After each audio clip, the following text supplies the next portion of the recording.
Hey guys, we're going to go over an optimal recruitment workflow for retail team member or hourly hiring. This is just going to be a guide to what we think as being the best hiring workflow for this high volume role type. Hopefully, it's going to give you a good idea of what's possible. Of course, you might want to flex this, you want to change some things, in which case that's fine. But hopefully, this is a good bare bones structure. First, I just want to acknowledge before we get started that this hiring workflow, like many of the others, only has one interview step. There's no phone screen. We actually think that's enough. You may not.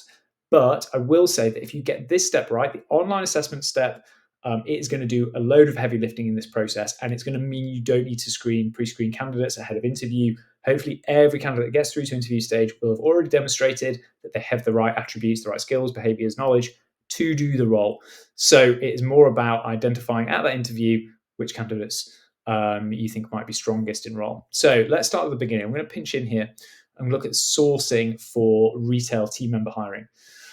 Now, before we start sourcing, there is a step which we iterate as being the most important step in this whole process, and that is agreeing the hiring criteria.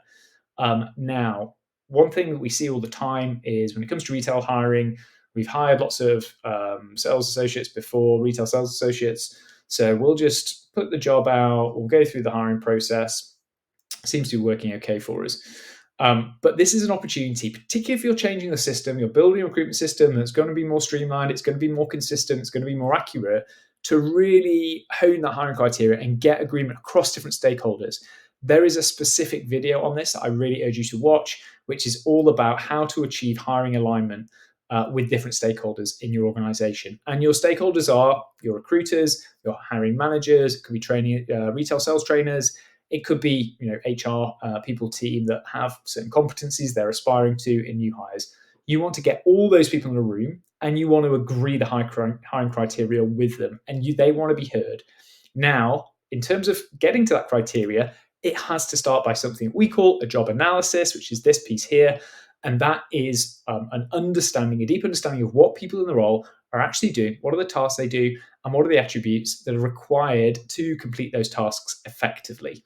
Now, we do that through a survey, and it's all explained in the extra video.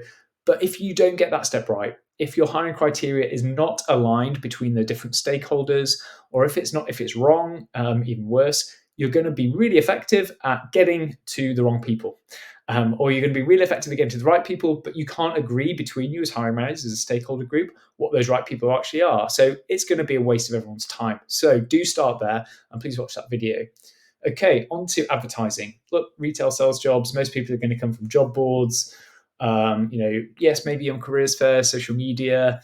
You do want to be tapping into diverse talent pools. We'll talk about how to strip out bias in the process if we can, but you want wide distribution of this. Where should they apply or where should they land?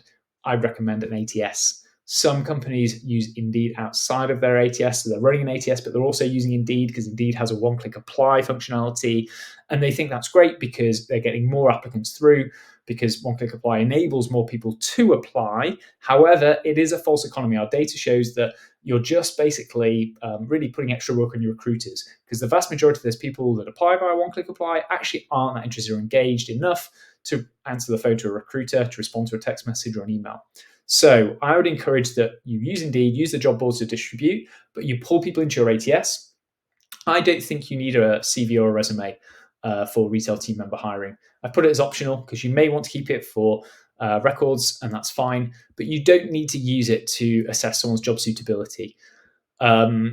You may want to assess someone's eligibility at this point. So in that applicant tracking system, applicant form, keep it really simple, keep it stripped back, but do ask some of the key questions. Do you have the right to work? Can you commit to working our shift patterns? These are the typical shift patterns, etc. And if your ATS has this functionality, do enable the functionality to remove names so that there's no bias creeping into the system. Then it's onto the online assessment. Now, if you don't have an online assessment in place, we would encourage that you look at that. But if you don't, you're really then going to have to have that as a phone screen stage, and you're going to have a resume CV review or application review instead. That's a very manual process. It's inaccurate as well, because as we know, CVs and resumes don't necessarily tell the full story. And it means you're hiring people on background and experience and education rather than their potential or ability to do the job. So an online assessment, what could that do?